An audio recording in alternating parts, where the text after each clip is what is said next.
네, 시청자 여러분 안녕하세요. 한 주를 시작하는 월요일 투더 골드문 생방송 진행을 맡은 이정현입니다.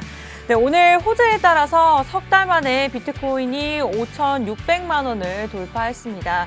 러시아와 우크라이나 사이의 갈등 완화 조짐이 현재 보이고 있는 상황이고요. 또한 암호화폐 테라를 발행한 이 루나 재단에 비트코인을 매집했다라는 소식들이 나오면서 비트코인뿐만 아니라 이더리움도 400만 원대를 이제 다시 한번 재진입을 누리고 있는 상황입니다. 이렇게 긍정적인 흐름을 월요일 시작부터 보여주고 있는 만큼 이 시장에서 어떠한 전략들이 필요할지, 또한 이 시점에서 어떠한 코인을 공략하면 우리가 이 시장을 이겨낼 수 있을지, 이에 대한 이야기들 최고의 전문가 두 분과 함께 이야기 나눠보도록 하겠습니다. 네, 먼저 코인 사부님부터 만나 뵙도록 할게요. 어서 오세요. 반갑습니다. 네, 반갑습니다. 시청자 여러분, 코인 사부입니다. 저번 주에 좀 일이 있어서 저번 주는 이제 못 뵀던 것 같고 이번 주 이제 처음으로 또 인사를 하게 되는데 제가 이제 안 나오는 동안 이 시장이 많이 또 회복을 했습니다. 그래서 뭐 어떤 분들은 또 고수익을 또 보신 분들도 있으실 거고, 또 어떤 분들은 또 이제 마이너스가 어느 정도 좀 회복을 하는 단계 정도 왔을 겁니다. 그래서 지금 뭐 어느 정도 현금을 또 이제 보유를 하거나 또는 이 현금을 좀 마련하는 분들이 좀 많이 계실 텐데 그런 분들을 위해서 저희도 투더 골드문을 통해서 또 좋은 코인들 이런 것들 정보들을 또 많이 드릴 테니까 방송 끝까지 시청해 주시기 바라겠습니다. 네, 시장에 대한 이야기들뿐만 아니라 우리 전문가님이 말씀 주셨던 대로 이 시장에서 우리가 공략할 만한 코린니 분들부터 고수들까지 공략할 만한 코인들까지 제시해 드릴 거니까요. 끝까지 시청해 주시기 바라겠고요. 코인 사부님에 이어서 또 코인 트레이너님도 나와 계시죠? 어서 오세요. 네, 반갑습니다. 네, 코인 트레이너 전문가입니다. 주말간 굉장히 좋은 모습을 오랜만에 많이 보여준 것 같습니다. 여기서 기존에 한 3번의 테스트를 받았던 45K 부근을 강하게 어제 밤에 이제 1시간봉 기준 정말 강하게 뚫어주면서 이제 올라가는 기존 매물대 저항 돌파해주는 이런 모습이 나와 주었고요. 지금 여기에 대해서 최근까지 정말 조금 긴 조정 많이 받아와서 많은 분들이 힘들어 하셨을 것 같은데 정말 다시 조금 좋은 장이 됐고, 지금 현재 구간에서 있어가지고 뭐 러시아 우크라이나 전쟁 불확실성도 굉장히 많이 줄어들고 금리 인상에 대한 여파도 이제 차트에 이미 거의 다 반영이 되었기 때문에 지금 이 구간에서 하방으로 가격을 끌어내릴 만한 요인은 거의 없다고 지금 조금 보여지는 이런 국면입니다. 지금 국면에서 지금 뭐 코인 물려 계시는 분들 지금 탈출하는 마이너스가 줄어드는 이런 것도 많이 보이고 계시고, 신규로 진입하시는 분들은 어떤 종목 골라야 되는지 많이들 궁금해 하실 것 같은데 오늘 투더 골드문 시청해 주시면서 그런 종목들 챙겨가시면 좋겠습니다. 네, 최근에 계속해서 상승 흐름을 나타내고 있는 만큼 일단은 악재가 많이 반영된 상황이다라고 긍정적인 전망에 대해서 말씀을 주셨습니다. 오늘 특징 코인 그리고 집중할 만한 코인에 대해서 마지막에 이야기 나눠볼 건데, 그 전에 앞서서 이렇게 악재와 호재에 대해서 좀 짚어볼까 합니다. 흑과백 시간으로 시작을 해볼까 하는데요. 뭐 좋을 때는 우리 모두가 좋지만 좋지 않을 때는 내 코인에만 반영될 때가 있습니다. 그렇기 때문에 소식 하나하나 잘 살펴봐야 되는데요. 먼저 코인 사부님을 통해서 악재 소식, 대표적으로 첫 번째 소식 들어보도록 할게요. 예. 지금 시장 뭐 사실 좋은 시장이긴 하죠. 좀 괜찮은 시장이기도 한데 이 악재라고 할 것들, 그러니까 딱히 뭔가 안 좋다 이럴 만한 건 없더라고요. 그래서 오늘 어떤 말씀을 좀 드릴까 생각을 하다가 비트코인의 좀 흐름에 대해서 조금 어떻게 보면은 또 안 좋은 흐름이 좀 나올 수 있는 것 같다라고 좀 생각이 들어서 말씀을 드릴까 합니다. 자, 지금 비트코인의 가격은 좀 회복을 했죠. 어느 정도 회복을 했습니다. 최근에 이제 4천만 원대에 있다가 5천만 원대로 좀 올라오는 좀 어느 정도의 상승을 좀 보여주는데 이 상승세가 조금 줄었습니다. 그래서 조금 이제 주춤하고 있다라고 좀 보시면 될 것 같은데, 이 부분들이 단기적으로 좀 올라올 때 이런 부분들을 좀 보여주거든요. 그러니까 장기적으로 쭉 갈 때는 막 크게 올라가진 않아요. 뭐 예전에 뭐 엄청나게 큰 상승장이 왔을 때에는 뭐 하루아침에 뭐 엄청나게 올라갔다가 그 다음에 또 올라가 막 이런 상황이 나왔었는데, 그런 다음에 어떻게 됐습니까? 내려갈 때도 그렇게 내려갔잖아요. 그래서 단기적으로 올라갈 때 팍팍팍팍 치고 올라가다가 좀 주춤하다가 내려오고 막 이런 상황이고, 장기적으로 정말 이 시장이 지속적으로 올라갈 만하다라고 하면은 계단식 상승을 많이 합니다. 자, 그런데 지금 단기적 상승세가 좀 눈에 띄고 좀 많은 전문가들도 단기적으로 상승은 가능하나 아직까지는 모르겠다라고 말씀하는 전문가들이 좀 많습니다. 뭐 비트코인 전문가뿐만 아니라 뭐 경제 전문가들도요. 그래서 지금 뭐 안정세긴 안정세예요. 그래서 뭐 이따가 뭐 또 말씀을 드리겠지만 지금 이제 차트상으로도 어느 정도 저항 라인대를 좀 돌파를 해서 지지 라인대를 잡아주면서 반등을 꽤 하고 있다라고 좀 보시면 되겠습니다. 다만 여기서 지금 매수 세력들의 매수가 조금 줄어들고 뭘 보고 있냐면 주식시장의 눈치를 보고 있단 말이에요. 근데 우리가 알고 있듯이 주식시장과 코인시장은 디커플링 현상이 일어나는 것으로 우리가 알고 있는데 왜 주식시장의 눈치를 보고 있는 것이냐. 어차피 지금 시장이 떨어졌을 때 뭐 때문에 떨어졌습니까? 러시아와 우크라이나의 전쟁 때문에 엄청나게 하락을 했었단 말이에요. 그러면서 뭐까지 떨어졌냐면 주식시장도 같이 떨어졌어요. 그러니까 지금 뭔가 이제 호재가 있을 때에는 주식과 뭐 코인이 뭐 반대적으로 올라가겠지만 지금 현재 우리가 악재라고 했던 것들은 글로벌적인 악재란 말이에요. 그러니까 그냥 전 세계 경제에 타격을 줄 수 있을 만한 악재가 있었기 때문에 뭐 증권이라든지 그 다음에 코인 시장 둘 다 하락을 하는 모습을 보여줬어요. 그런데 코인 시장은 어느 정도 좀 올라왔단 말이에요. 그런데 주식은 올라오지 않았습니다. 뭐 나스닥이라든지 그다음 우리나라 증시, 일본 증시, 중국 증시, 특히 러시아 증시 같은 경우에는 계속 하락을 해주고 있는 상황이거든요.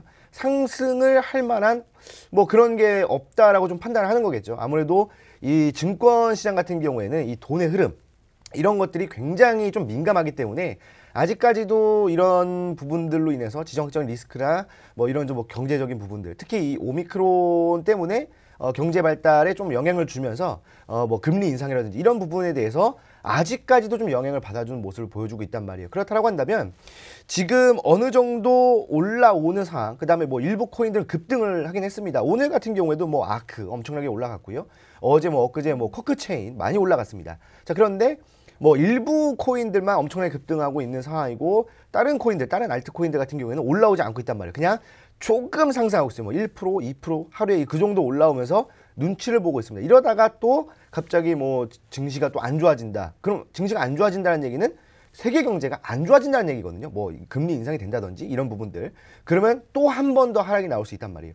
그러면 뭐 다른 코인들 같은 게 올라오지 않았는데 또 떨어지면은 또 다시 마이너스가 되는 거고, 만약에 뭐 코크체인이나 아크 같은 경우에도 오늘 또는 어제 고점에서 잡으신 분들은 또 하락하게 되면 엄청난 또 손실이 나오는 거고, 또 이런 상황이 나올 수 있기 때문에 지금 뭐 적극적인 투자도 뭐 나쁘지는 않겠지만 제가 좀 말씀드리는 것은 좀 장기로 보유하기에는 조금 힘든 시장이 아닌가. 그래서 어차피 비트코인이라든지 다른 알트코인들 같은 경우에도 단기 상승을 노려주고 있는 지금 상황이기 때문에 여러분들의 매매 스타일도 단기로 대응하면서 매매를 하시는 게 여러분들 투자금 지키는 데 참 유용하겠다라고 말씀을 드리겠습니다.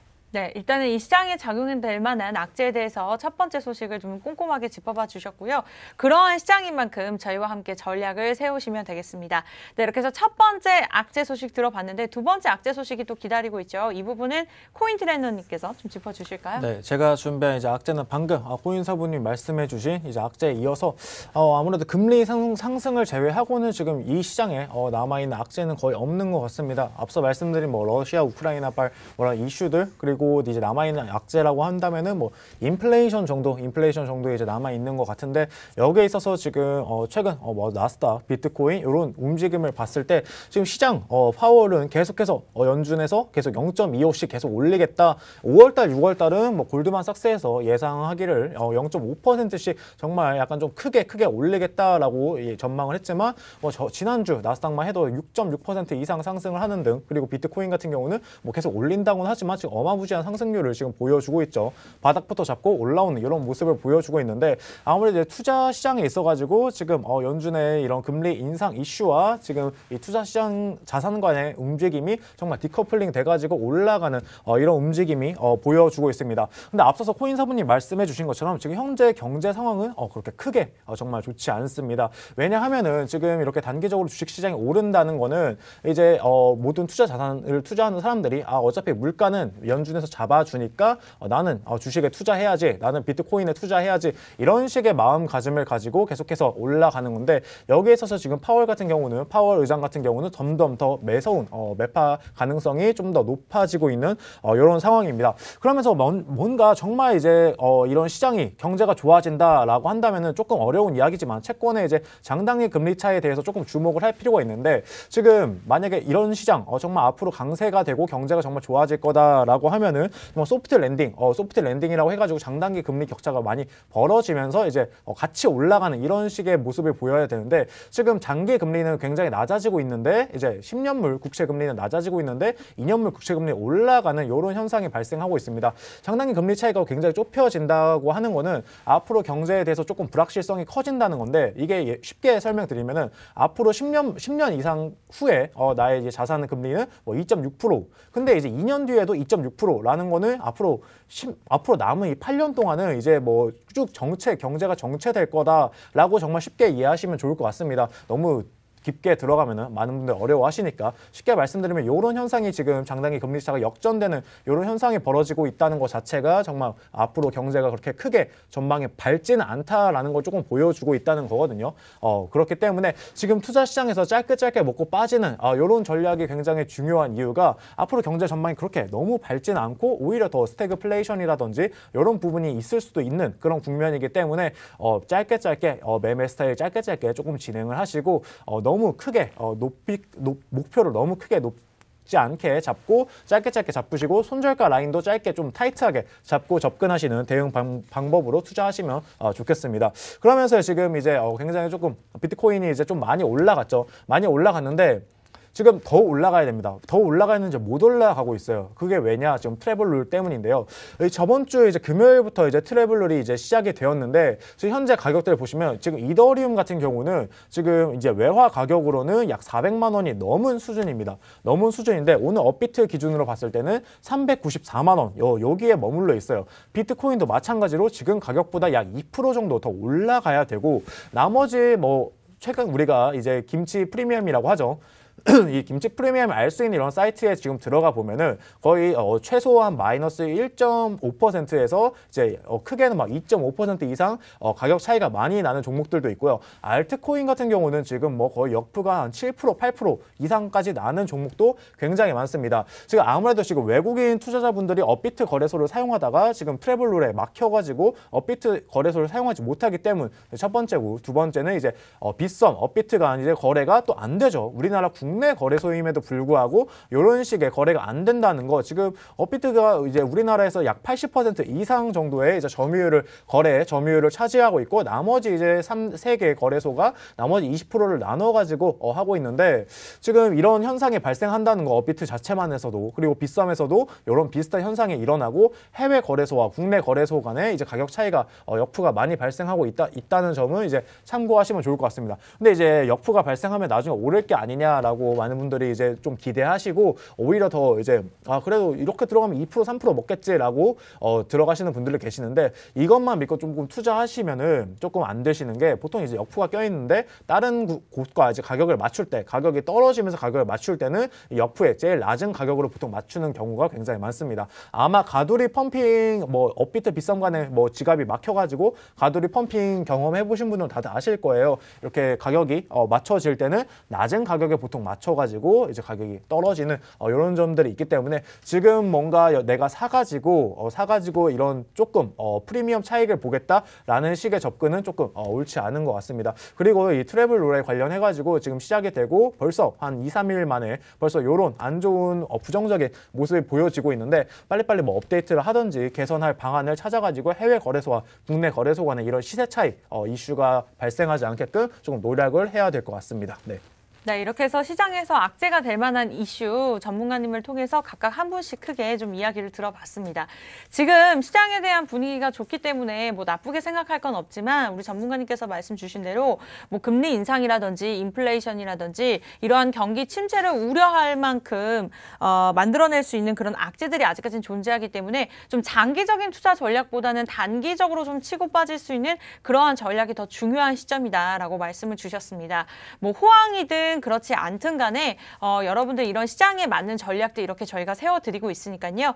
흑과 백 시간 계속해서 함께해 주시기 바라겠고요. 자, 악재를 이제 들어본 만큼 호재가 또 궁금합니다. 시장이 계속해서 올랐으면 하는 마음인데 첫 번째 호재 소식 코인 사부님을 통해서 들어보도록 할게요. 뭐 지금 호재, 뭐 이제 개별적인 호재들은 뭐 여러분들도 뭐 인터넷이나 이런 곳에서 다 찾아볼 수가 있어서 뭐 딱히 뭐 따로 말씀드리는 것보다는 좀 전반적인 호재를 좀 말씀드리는 게 좋을 것 같다라는 생각이 듭니다. 자, 그래서 이제 이 지금 암호화 화폐를 이제 뭐 인정을 하겠다, 뭐 각 국가마다 인정하겠다, 뭐 결제를 추진하겠다, 뭐 이런 이야기도 있고요. 그다음에 뭐 세금을 부과하겠다 이런 이야기가 있습니다. 자, 그래서 오늘 좀 말씀드릴 거는 러시아에서 이 비트코인 결제를 추진을 하겠다라는 좀 이야기가 있고, 그다음에 하나는 인도에서 이 세금, 이 매매에 대한 세금을 30%를 부과하겠다라고 이제 결정이 났습니다. 자, 그러면 하나하나 좀 살펴보면은 러시아가 전쟁을 하고 있는 와중에 여러분도 영상을 보시면 알겠지만 상당히 좀 처참합니다. 많이 좀 안 좋은 영상들이 좀 많은데, 그런 안 좋은 것들을 하면서 러시아가 하루에 쓰고 있는 돈이 한 몇 조 원이 됩니다. 그러니까 하루에 몇 조씩 나가는 거예요. 사실 상상이 안 되지 않습니까? 뭐 1억, 2억을 하루에 쓴다고 해도 조금 믿기지 않은 상황인데, 그게 뭐 1000억 이상의 뭐 1조 원, 2조 원 이상의 돈을 하루에 쓰고 있다는 것이기 때문에 사실 국고가 굉장히 말랐어요. 그래서 예전에 미국에서 제재를 가한 것도 러시아에서 좀 이제 코인들을 좀 이제 해가지고 좀 충당을 하겠다라는 이슈가 있었을 때 엄청나게 상승했습니다. 그 이유가 뭐냐면, 코인이 현금을 대체하는 수단으로 지금 러시아가 쓰고 있구나, 이렇게 생각을 하면서 이제 코인들이 현금을 대체한다 라면서 엄청나게 상승했는데, 갑자기 제재를 하면서 못했단 말이에요. 그러면서 또 코인이 또 하락을 하고, 이런 상황이 반복이 됐습니다. 그런데 이번에 또 러시아에서 이 비트코인을 결제를 추진을 하겠다, 정부 차원에서 결제를 추진한다라고 한다면, 이 말은 곧 러시아에서는 이 코인이 현금을 대체한다라고 보시면 될 것 같아요. 자, 그러면 러시아가 그런 상황이고 다른 국가들에서도 그런 흐름들이 계속적으로 나와주겠죠. 그리고 뭐 우리나라 같은 경우에도 뭐 페이코인이라든지 이런 것들이 또 결제를 할 수 있는 코인으로 좀 알고 있고, 그렇게 또 진행이 되고 있고, 또 여러 가지 뭐 NFT 같은 경우에도 여러 가지 게임 안에서 또 진행이 되는, 뭐 결제로 진행이 되고 뭐 보상으로도 또 받고, 뭐 이런 상황이 진행이 되다 보니까 결국에는 지금 이 암호화폐 같은 경우에는 실질적으로 화폐의 기능을 어느 정도 수행을 한다라고 보면 될 것 같아요. 근데 제가 이 첫 방송에서 말씀을 드렸었는데, 그게 이제 어떤 건지 기억하시는 분들도 있으시겠지만, 제가 그때 뭐라고 말씀드렸냐면, 화폐는요, 이 기능을 제대로 할 수 있으려면 이 화폐를 믿는 사람이 많아져야 됩니다. 그러니까 이게 그냥 내가 뭐 돈을 만들어 가지고 이거 그냥 돈입니다 라고 하면은 그거는 화폐로서의 기능이 아무것도 없어요. 근데 우리가 원화를 쓰고 달러를 쓰고 하는 것은 이거는 돈이다라고 믿는 사람들이 다잖아요. 사실 우리나라에서 원화를 안 믿는 사람이 누가 있겠습니까? 다 어렸을 때부터 그렇게 교육을 받고 원화를 믿기 때문에 이 원화가 화폐로서의 가치를 하는 거고, 달러도 마찬가지입니다. 자, 그런데 지금 사실 암호화폐 뭐 요즘 뭐 엄청나게 또 인기가 있고, 사실 작년 초에 엄청난 인기를 끌었죠. 자, 그 엄청난 인기를 끌었을 때도 사실 그렇게 많은 비중은 아니었단 말이에요. 우리나라뿐만 아니라 전 세계적으로도. 뭐 전 세계적으로도 아직까지도 많은 비중이 비트코인을 믿고 있는 사람들이 없습니다. 그런데 국가 단위에서, 특히 뭐 러시아 같은 이런 나라에서 인정을 해버리고 결제를 추진한다라고 한다는 것은 결국에는 믿는 사람들이 그만큼 더 늘어난다는 거고, 그 말은 즉 결국에는 화폐로서의 가치를 한다라는 거겠죠. 이 화폐 시장에서 우리가 뭐 흔히 뭐 화폐는 사기다 뭐 이런 말 하는 사람들은 어떤 것들이었냐면, 화폐로서의 기능을 못한다라고 생각했던 사람들이에요. 그런데 그런 부분들이 개선이 되고 점점점 믿는 사람들이 증가를 하고 한다면, 결국에는 이 코인들의 가치, 그런 가치라는 것은 결국 가격이 엄청나게 상승을 할 수 있다라는 것을 내포하고 있습니다. 그러면 지금 뭐 비트코인을 뭐 이제 주로 이제 예를 들어서 뭐 예를 드는 건 아니고, 뭐 각 나라에서 비트코인 결제를 받겠다, 뭐 비트코인 결제를 뭐 추진을 하겠다, 뭐 이런 상황이면은 결국에는 다른 알트코인들도 따라갈 수밖에 없는 상황이다라고 좀 보시면 될 것 같고요. 인도에서 세금 30% 부과한다, 뭐 이런 것도 뭐 매매를 하는데, 매매하다가 요즘 뭐 지금은 뭐 세금이 없잖아요, 우리는. 근데 뭐 이제 뭐 유예를 두고 뭐 다음부터 뭐 일정 수익 이상부터 뭐 세금을 부과하겠다, 뭐 이런 것들이 있는데, 사실 그때 우리는 뭐 20% 얘기를 했고 뭐 30% 얘기가 나왔지만 인도에 30% 얘기를 했어요. 그러면 매매하다가 그럼 30%의 세금을 내야 되면 엄청난 손해 아닙니까? 라고 하시겠지만, 결국에는 세금을 걷는다는 것은 제도권으로 가느냐 안 가느냐의 차이거든요. 사실 우리나라 주식 망할 것 같습니까? 절대 망하지 않습니다. 왜? 제도권에 있기 때문에 망할 수가 없습니다. 그렇기 때문에 뭐 코인이 사기다라고 하는 분들은 주식 쪽으로, 증권 쪽으로 좀 눈길을 돌리면서 안정적인 투자를 하겠다라고 생각하는 사람들이 있는 거고요. 그렇다고 한다면 세금을 부과한다는 것은 결국엔 제도권으로 간다라는 겁니다. 또 인도 매매하는 사람도 많지 않습니까? 그렇기 때문에 이런 부분들이 계속적으로 좀 나아진다라고 한다면 전 세계적으로 믿는 사람들 증가하고 제도권으로 등극만 한다면 사실 이 코인 시장 굉장한 메리트가 있고 엄청난 성장 동력이 있다라고 말씀을 드리겠습니다. 네, 이렇게 해서 호재에 대해서도 들어봤습니다. 사실 세금이 부과된다고 해서 이게 과연 호재일까라는 생각이 들었는데 말씀 주신 대로 제도권으로 넘어간다는 것은 그만큼 입증이 되고 또 투자자분들이 많아질 수 있는 또 기회로 삼아볼 수도 있는 부분이기 때문에 호재로 작용되는구나라는 생각이 들면서 호재구나라는 생각이 들었습니다. 이렇게 해서 첫 번째 소식 저희가 들어봤고요. 또 두 번째 호재가 기다리고 있습니다. 이 부분은 코인 트레이너님을 통해서 들어보도록 할게요. 네, 제가 준비한 이제 호재는 우선적으로 네. 가격이 이제 이슈입니다. 가격이 많이 올랐죠. 일단 기존에 45K 부근에서 3번의 저항을 기존에 계속 받았어 왔는데요. 큰 하락이 있고 피보나치 0.5 라인이 이제 52,000달러까지는 최소한 반등을 해줘야 되는데 최근에 정말 국제 정서도 안 좋고 각종 거시적인 이슈로 인해서 오히려 가격이 올라가야 될 때 잡아서 끌고 내려가는 이런 모습이 많이 발생했는데 최근 이제 어센딩 트라이앵글 패턴이 발생을 하면서 거래량을 뽑아주면 조금 거래량 부분에서 잘 뽑아주지 못한 거는 좀 아쉽지만 그래도 45K 부근을 잘 뚫고 지금 현재는 47K 부근까지 47,000달러 부근까지 지금 상승을 해주고 지금 살짝 눌려있는 이런 모습을 그려주고 있습니다. 제가 기존에 말씀드렸다시피 45,000달러를 뚫어준다면 그 다음 매물대인 52,000선까지는 정말 무난하게 매물 잘 소화해주면서 올라갈 것으로 지금 예상을 되고 있고요.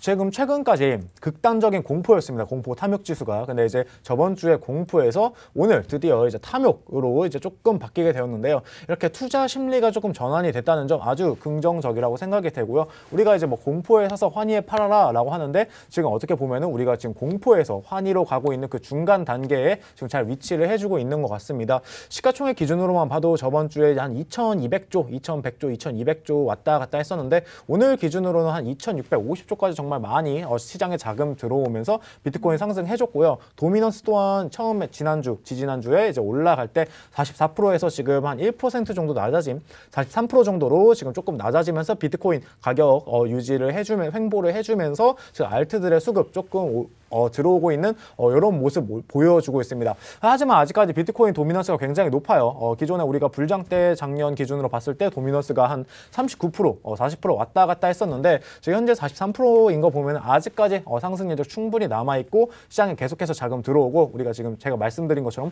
중간 단계 공포에서 이제 탐욕으로 극단적인 탐욕으로 가는 그런 중간 단계에 있기 때문에 지금 구간 아주 매매하기에 적합한 아주 좋은 시장이라고 봐도 좋을 것 같습니다. 그러면서 지금 비트코인 굉장히 주목을 받고 있고 거기에 있어서 이더리움도 같이 주목을 받고 있어요. 이더리움이 굉장히 핫하고 좀 논란이 많습니다. 우선적으로 비트코인은 뭐 정말 대표적으로 뭐 우리나라 코스피, 미국의 나스닥처럼 한 가지 지수를 대표하는 이제 조금 화폐의 대명사, 이제 암호화폐 시장의 대명사로 이제 자리매김을 맺었는데 이제 이더리움 같은 경우는 조금 포지션이 약간 애매하죠. 약간 애매해서 이더리움 같은 경우는 뭐 디지털 은, 비트코인이 디지털 금이라면 이더리움 디지털 은이라는 이제 명칭이 붙여질 정도로 이렇게 하고 있는데 우선적으로 이더리움 같은 경우는 실제 은 시장의 약 25% 정도의 이제 시가총액을 지금 현재 보유를 하고 있습니다. 정말 디지털 은으로서 좀 잘 활용이 되고 있고요. 다들 아시다시피 레이어드 2 코인들의 이제 뭐 거의 아버지 수준이죠. 아버지고 우리가 뭐 메타마스크 지갑을 쓴다거나 뭔가 정말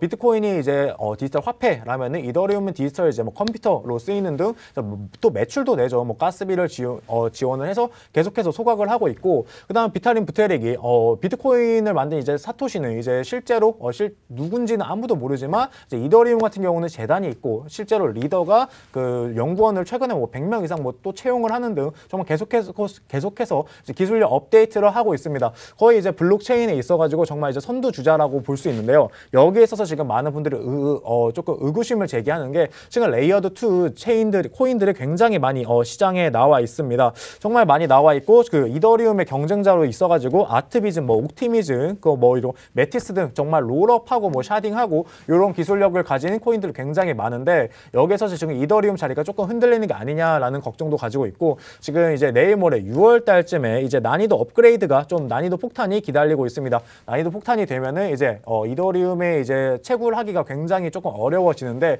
지금 이 난이도 폭탄을 한두 달 이후로 미룰 수는 있지만 그 전에 작업 증명에서 지분 증명을 바꾸는 요 방식이 제공이 된다고 합니다. 이 방식이 제공되면 아무래도 이더리움의 가치 상승에 있어서 더 많은 가치를 부여받게 되고 그건 이제 뭐 이더리움의 가격으로 가게 되겠죠. 여기에 있어서 이런 부분은 걱정하실 필요가 없고 또 한 가지 또 이제 또 롤업 기술이 적용되는데 롤업 하면은 이제 트랜잭션 규모가 굉장히 조금 줄어들게 됩니다. 줄어들게 된다는 건 이제 가스비가 굉장히 줄어들게 된다는 건데 그러면 이더리움을 지금 소각하지 못하는 이런 이슈가 발생합니다. 이더리움 같은 경우는 하루에 평균적으로 120만 트랜잭션을 지금 처리를 해준대요. 이 롤업 기술을 사용하면은 100개의 트랜잭션을 단 한 개의 트랜잭션으로 이제 압축해서 처리를 할 수 있는 이런 기술입니다. 이 JK 롤업 이 기술이 적용이 되고 또 샤딩 기술이 적용되는데 이 롤업 기술에 있어가지고 많은 분들이 야 그럼 이더리움 소각 기존에는 100번 할 거 한 번만 소각하는 게 아니냐라고 조금 걱정을 하시는 분들이 있습니다. 오히려 롤업을 해서 이더리움의 이제